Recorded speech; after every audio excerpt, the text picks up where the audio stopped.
Everyone, welcome back to Analytic Edge. तो अभी हमारे साथ जुड़ चुके हैं प्रिंस भैया, जो कि बीएचयू से एमएससी किए हैं स्टैटिस्टिक्स। तो उनका अभी जस्ट ही प्लेसमेंट हुआ है 8 LPA का। तो भैया आपको बहुत ही बहुत बधाई प्लेसमेंट के लिए।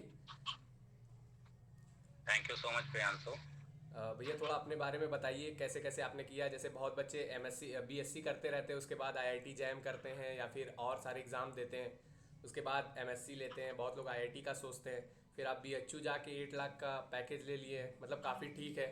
तो आप क्या कहना चाहेंगे, थोड़ा आप बताएं।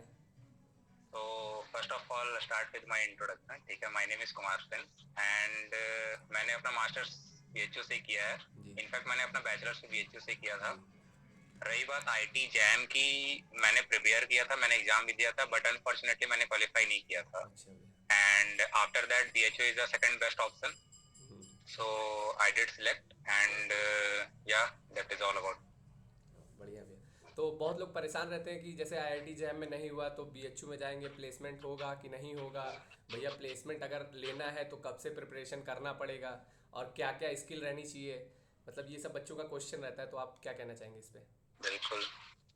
आई थिंक टाइमिंग, जैसे ही आप मास्टर्स में एडमिशन लो, प्लेसमेंट के प्रिपरेशन स्टार्ट कर सकते हो। जी। और कुछ ज्यादा नहीं, बट 2-3 आवर्स पर day is I think more than enough. Hmm. और रही बात आईटी के कंपेयर में प्लेसमेंट्स की बात, मे बी पैकेज कम हो सकता है हम्म। बट प्लेसमेंट्स अच्छे ही होते हैं। जी। तो भैया कितने परसेंट प्लेसमेंट सिलेक्शन है, लाइक कितने लोग बैठे थे और कितने लोग का हो गया है अभी आपके बैच में। In my batch I think 80 to 85% selection is there, okay okay. तो भैया मतलब which जैसे। is more than which is, I think in this year which is more than IT and DU also. Oh okay So okay. you can consider that. तो भैया जैसे अभी cut off list जारी हो रही है बीएचयू की, जिनको भी बीएचयू मिलने वाला है अभी उनके पास ऑलमोस्ट मुझे लग रहा है 1 महीने होंगे। तो वो ऐसी क्या स्किल सीख लें, एक आध जैसे कोई लैंग्वेज आप बता दीजिए जो यूनिवर्सल लैंग्वेज हो, जो कि यूज़ आ जाए इसके उसमें प्लेसमेंट में। तो आप क्या सजेस्ट करेंगे, कौन सी लैंग्वेज The सीख लें। one and only language है पाइथन, जी जो कि सबसे ज्यादा फ्रिक्वेंटली यूज होने वाली है। जी जी। और आई थिंक अगर 1 महीने की बात है तो आई थिंक पाइथन से स्टार्ट करो, that is will more than enough. Okay okay.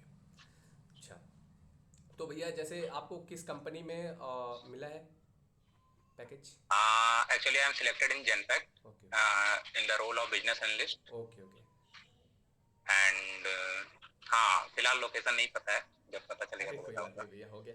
तो भैया मैं ये पूछना चाह रहा था, जैसे अलग अलग कंपनीज आती हैं, तो क्या उनके अलग अलग व्यूज़ होते हैं कि बच्चे के पास ये स्किल होगी तो हम उसको सिलेक्ट करेंगे, या फिर एक आप नॉर्मली स्किल सीख लिए जैसे लैंग्वेज वगैरह हो गए, एक्सेल वगैरह, नॉर्मली जो पावर बीआई वगैरह जो भी है, वो सब नॉर्मली कुछ स्किल सीख लिए उसके अकॉर्डिंग हो जाता है, या फिर उनको स्पेसिफिकली कोई लैंग्वेज की नीड होती है, या फिर ऐसे कंपनी अलग अलग कंपनी में अलग अलग मांग होती है। वो आप ओके, थोड़ा समझा दीजिए कि किस कंपनी में कैसी मांग होती है। कुछ जैसे कि कुछ पर्टिकुलर कंपनीज आपसे कुछ स्टैंडर्ड चीज भी मांगेंगी। जी जैसे कुछ कंपनीज आपसे प्योर स्टैटिस्टिक्स मांगती हैं, कुछ कंपनी आपसे पाइथन लैंग्वेज मांगती हैं, जी। कुछ कंपनी आपसे मशीन लर्निंग मांगती हैं। तो हम्म। इस तरह की चीजें हैं। जैसे कि मेरे कंपनी में I think they they are focused on machine learning basically. Okay okay. So and some company like Eli Lilly, which is pharmaceutical company, and Kiosk, which is HUR analyst company, and ये सब कंपनियां जो है वो pure stats मांगती हैं। तो वो डिपेंड करता है कि कौन सी कंपनी कब आ रही है और उनके अकॉर्डिंग आपकी स्ट्रेटेजी भी चेंज होनी चाहिए। जी। तो भैया आप बिजनेस एनालिस्ट में हैं, अभी डेटा एनालिस्ट की पोस्ट होती है, स्टैटिस्टिकल कंसल्टेंट की होती है। तो इसमें क्या क्या स्पेसिफिक चीज़ें चेंज होती है, या फिर यही सब स्किल पे वो बेसिक पे ले लेते हैं इसी बेस पे। वो बेसिक स्किल्स पे ही लेते हैं, वो उनका ट्रेनिंग होता है। अच्छा ठीक है, अच्छा वो अच्छा। जी जी अपने रोल के अकॉर्डिंग हम लोग को ट्रेन करते हैं। जी वो जी हम लोग वही। को पहले से ही डिसाइड करके नहीं रखनी है। हम लोग के पास बेसिक स्टैट्स नॉलेज होनी चाहिए। जी। पाइथन जो कि लैंग्वेज मैंने बोला, R could be preferred that R language, and certainly machine learning जो कि होती है। हम्म। तो भैया मतलब आप बेसिक ऐसे पर्टिकुलर किसी लैंग्वेज को, जैसे आपने पाइथन बताया, अभी हम लोग पाइथन स्टार्ट कर सकते हैं जो भी एडमिशन ले रहे हैं। उसके बाद जैसे भैया डेटा एनालिस्ट की पोस्ट है, उसके लिए वो उसी बेस पे उठा लेंगे जैसे आपने बताया अभी, कि नॉर्मली आपने बिल्कुल वही बेसिक आपके पास जो नॉलेज है वो नॉलेज रहेगी, बाकी कंपनी वाले अपना स्किल मतलब वहाँ पे जाके ट्रेनिंग देंगे, उसके बाद आपका स्टार्ट होगा जॉब, ऐसा। ओके हाँ ओके भैया। बिल्कुल इसी तरह से जी। पाइथन लैंग्वेज नेसेसरी है, ठीक है। वो लोग क्वेश्चन भी इसी बेस पे पूछते हैं, आई थिंक वो हम्म। स्टैट्स पूछेंगे, वो लैंग्वेज बेसिस पे पूछेंगे, जी वो मशीन लर्निंग पूछ सकते हैं। जी। एंड जैसे कि मैंने कि 2 प्रोजेक्ट्स किए थे which hmm. Is based on purely machine learning, one is on okay regression and the other one is on classification. तो ओके। ये प्रोजेक्ट उनके लिए ये हेल्पफुल होता है कि या हम कुछ चीजें जानते हैं, हम्म। तो बस बाकी उनकी उनका जो भी रोल है वो अपने अकॉर्डिंग आपको ट्रेनिंग देंगे, उसमें हम लोग को कुछ करने की जरूरत नहीं है। Okay okay. तो भैया जैसे आप 2 साल एमएससी किए हैं बीएचयू से, तो आपको वहाँ का माहौल कैसा लगा, पढ़ाई कैसी लगी, कैसी पढ़ाई होती है, और मतलब आपने कब से प्लेसमेंट की तैयारी स्टार्ट करी थी, आप अपना बता दीजिए एक बार। स्टार्ट करूंगा कैंपस लाइफ से। वन ऑफ द जी बेस्ट कैंपस लाइफ है, अगर हॉस्टल मिलता है तो जी आई थिंक उससे बेटर जगह तुम्हारे लिए कुछ नहीं होने वाली है। भैया। सेकंड चीज एकेडमिक्स, हम्म बीएचयू की academics one of the best है इन स्टैट्स। हम्म तो I think you would prefer that rather than going to DU. And the third thing is कि वहाँ प्लेसमेंट्स के लिए आपको इतना एफर्ट नहीं करना पड़ता है जितना शायद दिखाया जाता है। आई जी। थिंक 2 and 3 आवर, जैसा कि मैंने पहले बोला, is hmm more than enough कि हम्म। आप प्लेसमेंट्स के लिए प्रिपेयर करो और अच्छे से प्रिपेयर करो, ऑनेस्टली आपका हो जाएगा। जी। तो भैया जैसे आपने कितनी कंपनियों में इंटरव्यू दिया था, ये आप बताना चाहेंगे तो प्लीज़ शेयर करें। मेरा तो सेकंड कंपनी में ही हो गया था। First company unfortunately I think somehow मैंने कुछ गलतियां की थी, इसलिए फर्स्ट कंपनी में नहीं हुआ, बट मैं जैसे ही सेकंड कंपनी में बैठा मेरा सेकंड कंपनी में हो चुका था। ओके ओके भैया। ओके। और प्लेसमेंट में बैठने के लिए क्या प्री रिक्वायरमेंट होती है उनकी, ऐसा सीजीपीए वगैरह मैटर करता है कि आई नहीं, ये थोड़ा एक्सप्लेन कर नो नो दीजिए। नो, इन बीएचयू कैंपस स्टैट्स के लिए प्रोपरली वो लोग कुछ सीजीपीए बैरियर नहीं लगाते हैं, हम्म। बट स्टूडेंट अपनी सेफ्टी के लिए अगर 7 to 8 सीजीपीए प्लस ही रखे तो बेटर है। जी जी जी। अच्छा। तो अभी भैया आप ज्वाइन किए हैं कि नहीं कंपनी अभी का? नहीं नहीं नहीं, अभी नहीं। एक्चुअली सारी कंपनियां जुलाई अगस्त में ज्वाइन करवाती हैं, तो जी। मोस्ट प्रोबेबली अगस्त में ज्वाइनिंग है। तो भैया जैसे अभी आपने इंटरव्यू दिया होगा, तो उसके कई हम्म, राउंड होते होंगे। एक्चुअली तो आप भैया एक बार आप ये बता दीजिए, जैसे आपने कंपनी के लिए मेल वगैरह करेंगे या फिर डायरेक्टली वहाँ पे आपका रिज्यूमे आपने सबमिट करा, उसके बाद कंपनी विजिट करेगी, ऐसा कुछ होता है? जैसे कि मतलब अगर ऑन कैंपस की बात करूं तो यहाँ पे एक प्लेसमेंट टीम होती है। जी प्लेसमेंट टीम ही कंपनी से कांटेक्ट करती है और उनके थ्रू ही कंपनी हमारे कैंपस में आती है। जी। हम लोगों को बस उसमें बैठना होता है। अगर आपको जिस कंपनी में बैठने का मन नहीं, आप नहीं भी बैठ सकते हो, लेकिन प्रेफर होता है कि आप सारी कंपनियों में बैठ के देखो और इंटरव्यू क्रैक करो तो बस। भैया जैसे रिज्यूमे वगैरह सबमिट होता होगा पहले? हाँ, कुछ कंपनी में रिज्यूमे शॉर्ट लिस्टिंग होती है, कुछ हम्म कंपनी में एप्टीट्यूड राउंड होता है, तो हम्म, वो डिपेंड करता है कंपनी टू कंपनी कि वो क्या करना चाह रही है। अगर वो जी। रिज्यूमे शॉर्ट लिस्ट करती है देन उसके बाद आपका इंटरव्यू या फिर ग्रुप डिस्कशन, जो भी उनके प्रोसीजर है वो होंगे। हम्म और अगर वो एप्टीट्यूड राउंड से स्टार्ट करती है तो एप्टीट्यूड राउंड से सिलेक्ट होने के बाद हम्म। जिन भी बच्चों का सिलेक्शन होता है वो फर्दर राउंड के लिए क्वालिफाई करते हैं। तो भैया जब आप इंटरव्यू दे रहे होंगे, तो बस क्वेश्चन ही पूछा जाता है या फिर कुछ दे दिया जाता है कि इसको सॉल्व करके बताओ क्या आने वाला है, कुछ पेन वगैरह का यूज़ कराते हैं या फिर इंटरव्यू इंटरव्यू ही चलता है, लाइक मॉक? समटाइम्स आपसे बस क्वेश्चन ही किया जाता है, और समटाइम्स आपसे अगर क्वेश्चन पूछ लिया गया तो आपको वो चैट बॉक्स में लिखना पड़ता है in online interview. And offline में या they could use the pen and paper, जैसा कि तुमने बोला, तो हाँ। वो पूछ सकते हैं। ये मेरे साथ हो चुका है, मेरे साथ पेन एंड पेपर भी हुआ है, मेरे साथ चैट बॉक्स भी हुआ है, तो वो पूछ सकते हैं। अच्छा, आपने मतलब आप में यूज़ हुआ था ये जो आपके पैकेज लगा है जिस कंपनी में, उन्होंने यूज़ कराया था आपसे? हाँ, इसमें इसमें ऑनलाइन में यूज हुआ था। मेरे को पर्टिकुलरली एक जस्ट बेसिक सा कोड लिखने के लिए बोला गया था, तो वो कोड मैंने लिखा था चैट बॉक्स में ही। हम्म।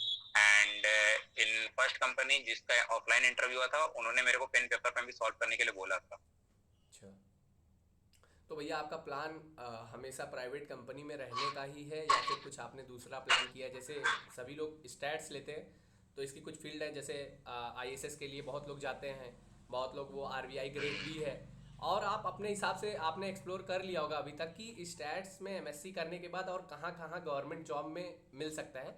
तो आप अगर चाहे तो ऐसे सीरियल वाइज बता दें, जैसे आईएसएस हो गया, आरबीआई हो गया, इसके बाद और कहाँ कहाँ होता है, जैसे बहुत लोगों को नहीं पता होता है। बेसिकली सबको यही पता होगा ओके कि सो आईएसएस आरबीआई है। नहीं नहीं नहीं, स्टैट्स एक बहुत ही वास्ट फील्ड है, और अभी के अकॉर्डिंग तो वो बहुत ट्रेंडिंग में भी है। ठीक है, स्टैट्स में जैसा कि तुमने बोला यूपीएससी के थ्रू आईएसएस का एग्जाम होता है which is grade A job, जी। आरबीआई के थ्रू ग्रेड बी का जॉब होता हम्म। है ना। और एंड आई थिंक इन दोनों की सैलरी भी one of the best salaries है इन गवर्नमेंट सेक्टर्स। और इसके अलावा बहुत सारे गवर्नमेंट जॉब्स भी है, जैसे कि लाइक सम इंस्टीट्यूशंस में रिसर्च बेस्ड या फिर असिस्टेंट प्रोफेसर, बहुत सारी चीजें हैं। मेरे कुछ फ्रेंड्स भी वहाँ पे हैं। अच्छा अच्छा। और रही बात मेरी, तो मेरा शुरू से मन कॉर्पोरेट सेक्टर में रही है, ओके। कॉर्पोरेट सेक्टर में ही रहा है, तो जी। मैंने इस तरफ कभी सोचा नहीं था। तो भैया अगर जैसे एक पॉइंट ऑफ व्यू लेना था आपका कि अगर किसी को आईएसएस या आरबीआई की प्रिपरेशन करनी है या फिर गेट की करनी है वो करना चाह रहा है या फिर नेट जेआरएफ की करनी है, उसको क्या करना चाहिए एडमिशन लेने के बाद? क्या दोनों एक साथ दोनों एडमिशन, चीज़ें मैनेज हो सकती हैं कि वो इंटरव्यू का भी थोड़ा सा पढ़ रहा है, फिर आईएसएस या आरबीआई ग्रेड बी का भी पढ़ रहा है, वो चाह रहा है कि हम क्या करें प्लेसमेंट ले लें उसके बाद हम तैयारी करते रहे, ऐसा भी किया जा सकता है आपके हिसाब से? मैं ये कहूँगा कि अगर बहुत ही ज्यादा एक्स्ट्रा ब्रिलियंट बच्चा है तो फिर वो कर ले, बट आई थिंक एक टाइम पे एक चीज पर फोकस करे और वो हो जाएगा। ओके। एक एक्स्ट्रा ऑर्डिनरी एग्जाम्पल मेरे ही क्लास में था, जिसने प्लेसमेंट भी लिया है and he qualifies for the ISS round, like I think he qualifies for the mains but didn't qualify the interview round. So I think this time वो अच्छे से आईएसएस देगा तो मे बी इंटरव्यू क्वालिफाई भी हो जाए। तो ये भी होते हैं, ऐसे भी बच्चे होते हैं, बट वो डिपेंड करता है कि आप कितनी मेहनत कर रहे हो। सही बात है। तो मतलब अगर जिसको प्लेसमेंट लेना है वो फर्स्ट ईयर से प्लेसमेंट की प्रिपरेशन करे, अपने स्किल पे फोकस करे। बिल्कुल। और दूसरी बात, अगर जिसको आईएसएस या फिर आरबीआई ग्रेड बी की जॉब लेनी है वो उस पर पर्टिकुलरली फोकस करे, क्योंकि दो चीज़ पे चलना मतलब नॉर्मल नहीं हो सकता। ऐसा हो सकता है कि अगर आप दो लेके चल रहे हैं तो आपका प्लेसमेंट बेकार हो गया है ना, अगर आपको प्लेसमेंट नहीं लेना। बिल्कुल ओके ओके। ऐसे केसेस भी रहेंगे जो आई थिंक लाइक जिस तरह तुमने बोला कि दो चीजें सोच के चल रहे थे, तो वो प्रॉब्लमेटिक होती है ना, इस टाइप से हो पाता है ना उस टाइप से हो पाता है, तो वो बाद में फंस जाते हैं। मास्टर्स कंप्लीट हो गया and you don't have any jobs, या फिर कह लो कि कोई गवर्नमेंट जॉब नहीं निकला, तो फिर आगे क्या? देन वहाँ बच्चे फंसते हैं। तो आई थिंक ये ऐसा नहीं करना चाहिए, एक पे फोकस करते ज्यादा बेटर है। तो भैया आप जैसे आप कोर स्टैटिस्टिक्स से थे है ना, तो स्टैटिस्टिक्स एंड कंप्यूटिंग का क्या सीन है, और बायोस्टैट्स का आपके पास नॉलेज हो तो आप बताएं, बायोस्टैट्स का प्लेसमेंट थोड़ा, और स्टैटिस्टिक्स एंड कंप्यूटिंग का। Look, stats and statistics and computing ये दो बैचेज हैं और इन दोनों बैचेज का प्लेसमेंट टीम सेम है। ओके। बट बायोस्टैट्स की प्लेसमेंट टीम भी अलग है, बायोस्टैट्स का करिकुलम भी अलग है, बायोस्टैट्स का लाइक जो भी स्टडी प्लेस है वो आईएमएस में होता है, institute of medical sciences. Okay. तो वो बहुत डिफरेंट सेक्टर है और उसके बारे में ज्यादा मेरे को आइडिया नहीं है। आई थिंक वहाँ पे प्लेसमेंट्स भी नहीं है, so that could be a problem. उसको कोर स्टैटिस्टिक्स या स्टैटिस्टिक्स एंड कंप्यूटिंग से कंपेयर नहीं करना चाहिए। अच्छा अच्छा, वही इसलिए मैंने पूछा क्योंकि क्वेश्चन रहता है, कंफ्यूजन रहता है हाँ, सबका। तो no no no no, the main two streams are statistics and statistics in computing. अगर आपको प्लेसमेंट्स लेना है तो बायोस्टैट्स की तरफ तभी जाइए जब आप पर्टिकुलरली इंटरेस्टेड है। Okay okay. तो भैया एक क्वेश्चन है जो कि आपके ही पॉइंट ऑफ व्यू पे रहेगा, मतलब आप क्या सोच रहे हैं इस पे। जैसे आईआईटी जैम दिया, ठीक है, तो अगर किसी को एनआईटी एमएससी कंप्यूटर साइंस मिल रहा हो और बीएचयू में भी एडमिशन मिलने का चांस हो और डीयू भी मिल रहा है, तो आप क्या प्रेफरेंस देना चाहेंगे उसको, क्या लेना चाहिए क्या नहीं लेना चाहिए? ये थोड़ा सा आप बता दे तो अच्छा रहेगा अपने हिसाब से। According to according to me, if you love stats just come to BHU. Okay. That is the only answer, because मेरे को कंप्यूटर साइंस का आइडिया है नहीं। अगर आप प्लेसमेंट्स की तरफ जाना चाहते हो, गो फॉर दैट, क्योंकि कंप्यूटर साइंस में भी मेरे फ्रेंड्स जा चुके हैं। मैं नहीं गया था, वो जा चुके हैं। जी। And some friends of mine जो कि डीयू भी गए हुए हैं, उनकी भी प्लेसमेंट्स हुई हैं। तो लेकिन मेरा पर्सनल फेवरेट बीएचयू था, क्योंकि मैंने बीएचयू के एकेडमिक्स को ज्यादा प्रेफर किया है। जैसा कि तुमने बोला कि लाइक आईएसएस पढ़ना है या फिर आरबीआई पढ़ना है, तो कैसे एक्सप्लोर करोगे? तो जो बीएचयू का सिलेबस है वो प्रॉपर आईएसएस का सिलेबस है, प्रॉपर आईएसएस का सिलेबस है मास्टर्स में। तो लोग आईएसएस का सिलेबस भी एक तरह से देख लेते हैं कि क्या क्या सिलेबस में आ रहा है, एंड उसके अलावा अपना प्लेसमेंट का भी प्रिपरेशन कर सकते हैं। और जैसा कि मैंने बोला, बीएचयू में प्लेसमेंट्स लेना कंपैरेटिवली डीयू या आईआईटी के कंपेयर में ज्यादा इजी है। जी। तो you can consider that also. Okay okay भैया। तो अभी आप कुछ और एक्स्ट्रा ऐड करना चाहते हैं? मैंने काफ़ी सारे आपसे क्वेश्चन पूछे और एक बहुत ही अच्छा रिप्लाई मिला है जो कि बहुत ही अच्छा रोल प्ले करेगा जो जिसके पास ये वीडियो पहुंचेगी। तो आप कुछ एक्स्ट्रा ऐड करना चाहते हैं कि क्या करना चाहिए क्या नहीं करना चाहिए, और यहीं पे हम लोग ख़त्म आई करते हैं। थिंक अगर आप बीएचयू आ रहे हैं, जैसा कि तुमने बोला, तो लाइक बीएचयू आने के बाद फर्स्ट थिंग कि कैंपस एक्सप्लोर करो, जानो, फर्स्ट सेमेस्टर एकेडमिक्स को जानो, सीजीपीए को जानो, कैसे अप्रोच करते हैं। लाइक वहाँ पे एकेडमिक्स में बहुत बच्चे नहीं अच्छा कर पाते हैं, तो उसका सबसे बड़ा प्रॉब्लम होता है कि वो प्रीवियस ईयर क्वेश्चंस नहीं देखते हैं, तो उसको देखो।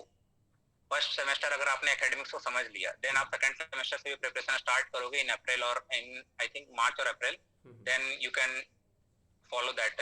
लाइक अगर कंपनी अगस्त से या सितंबर से आ रही है तो आपके पास 5 to 6 मंथ्स है, जो कि बहुत ज्यादा इनफ है आपके प्रिपरेशन के लिए। तो कर सकते हैं। तो भैया आपका इस YouTube चैनल में बहुत बहुत स्वागत था। आपने बहुत ही अच्छी बातें बताई और आपने अपना जो कीमती समय दिया है, मैं आशा करता हूँ कि बहुत लोगों की ज़िंदगी में ये थोड़ा सा काम आएगा, है ना। थोड़ा सा मैं बिल्कुल। इसलिए बोल रहा हूँ क्योंकि सुनते तो सब लोग हैं, फॉलो नहीं कर पाते हैं, तो इसलिए मैं थोड़ा सा बोल रहा हूँ। बाकी ये यूज़फुल वीडियो रही है और आने के लिए बहुत बहुत धन्यवाद भैया। तो यहीं पे हम लोग एंड करते हैं थैंक यू, अपना interview. Thank thank you, you thank so you much. So much Priyanshu. Thank you भैया। Thank you.